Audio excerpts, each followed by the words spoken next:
Hey guys, I'm Sam, a Team Detroit Tigers fan, and today we're looking at some of the questions to think about during spring training to look forward to the regular season. I'm going to give my answers and my takes to each of these questions, and I hope you enjoy. Let's get right into it.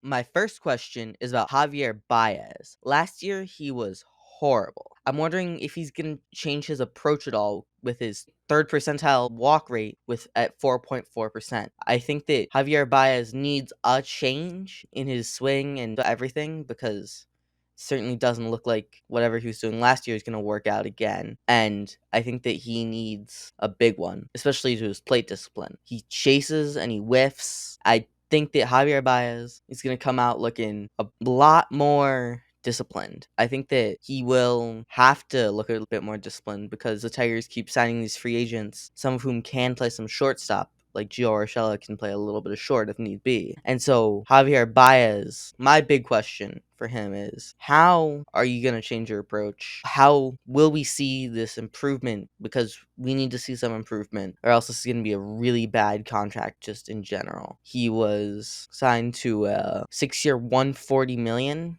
contract and is being paid $25 million this year. Javier Baez, we need to see a lot of change, and I want to keep a close eye on how he performs in spring training to see if anything will change from last.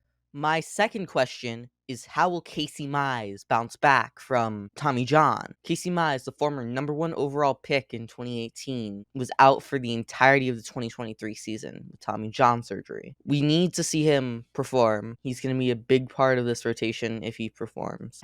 And he has to bounce back. He's a number 1 overall pick. He is highly valued. He hasn't pitched much since 2021, or really at all. And so we have to keep an eye on him in spring training because that's the biggest importance.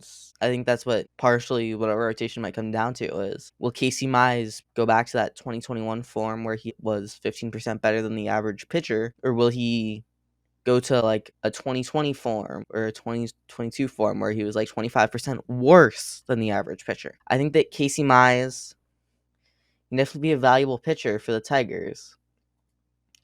But I'm just concerned about the Tommy John.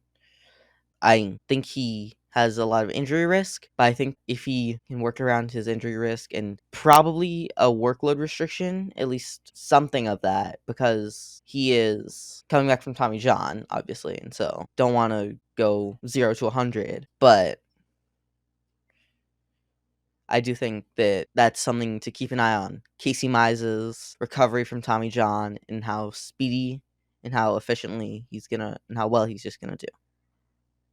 My next question for the Tigers is, who's playing third base? Who's going to be starting there? Because we have Matt Vierling, Andy Ibanez, Zach McKinstry, and even Andre Lipsis who can play some third base, as well as Gio Urshela, who just signed. So we have a multitude of third basemen, none of whom are great, but a lot of whom are decent. Zach McKinstry is a good defender, but not a great hitter. Andy Ibanez is solid across the board, and Matt Vierling plays both infield and outfield, so he can play all over the field. Gio Urshela is a primary third baseman and shortstop with a lot of history. He's 32 years old, has a career 745 OPS with 64 home runs and a 277 average, but has bounced around in recent years and not played a ton. He's played for Cleveland, Minnesota, and Yankees, Toronto, and LA, and he's been solid for all of those years. He's not going to be wow you. He's going to have some flashes, but he's a very consistent contact hitter.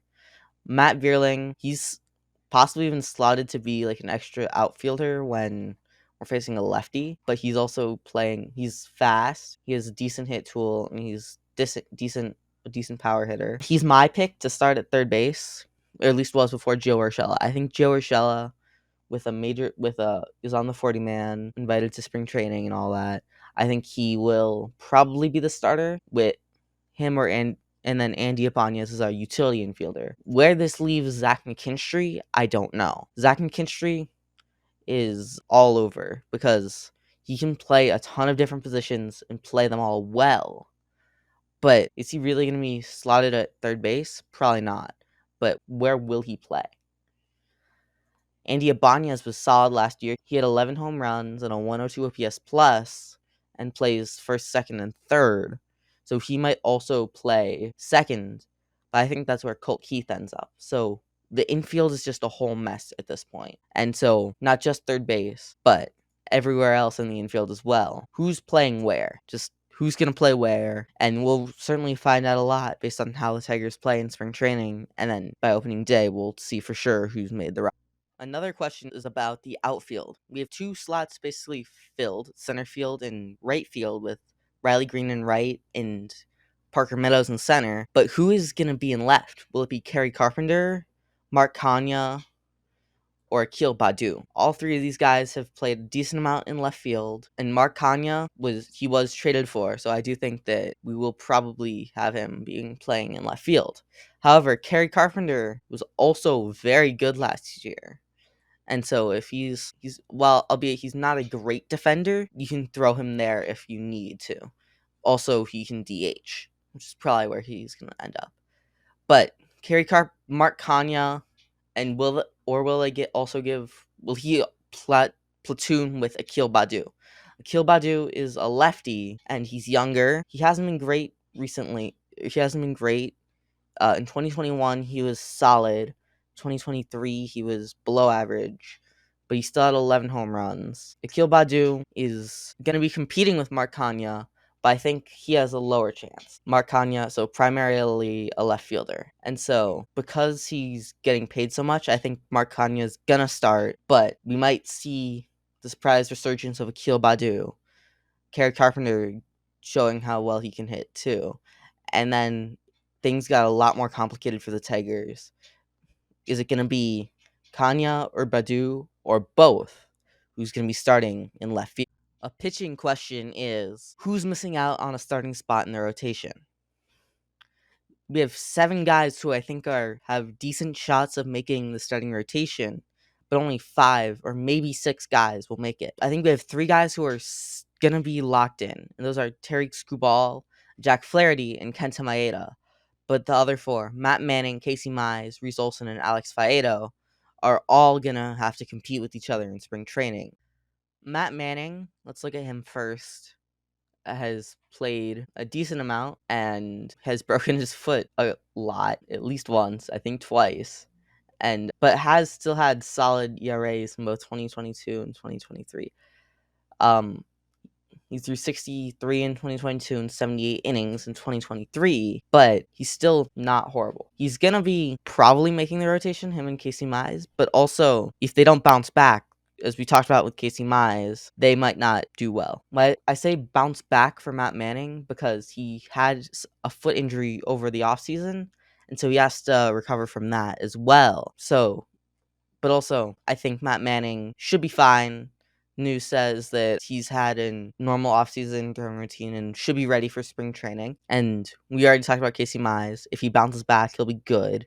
First overall pick, has a crazy high potential. And then we have Alex Faedo, also a round 1 pick 18, and Reese Olson, who is not a round 1 pick, to say the least.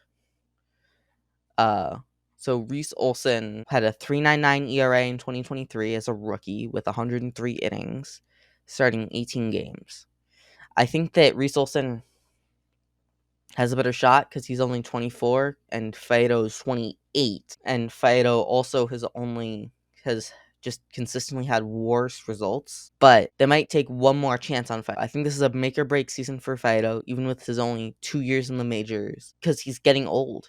He's just getting old for a guy who's supposed to be young. He's not really a prospect anymore. He's sort of mediocre, but that doesn't mean he's can't be solid at the major league level. He's had some flashes of good games, but he's not quite the guy. He hasn't quite lived up to expectations just yet. Reese Olson, on the other hand, was drafted by the Brewers, and was traded, which got him for Daniel Norris. And Reese Olson was not expected to do much. He is younger. He doesn't seem to be doing badly. I think that Reese Olson will make the rotation. Probably as the 6th guy, if there's a 6th guy. And if there's not a 6th guy, then who knows?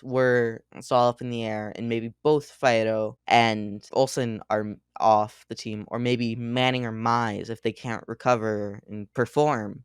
Maybe one of those guys is off the team for probably Reese Olsen or maybe even Alex Fido. I hope this was interesting and it gives you something to think about while watching the Tigers play some spring training. If you enjoyed, leave a like, subscribe to us on YouTube, and check us out and or rate us on Apple Podcasts or wherever you get your podcasts. And don't forget, go Tigers.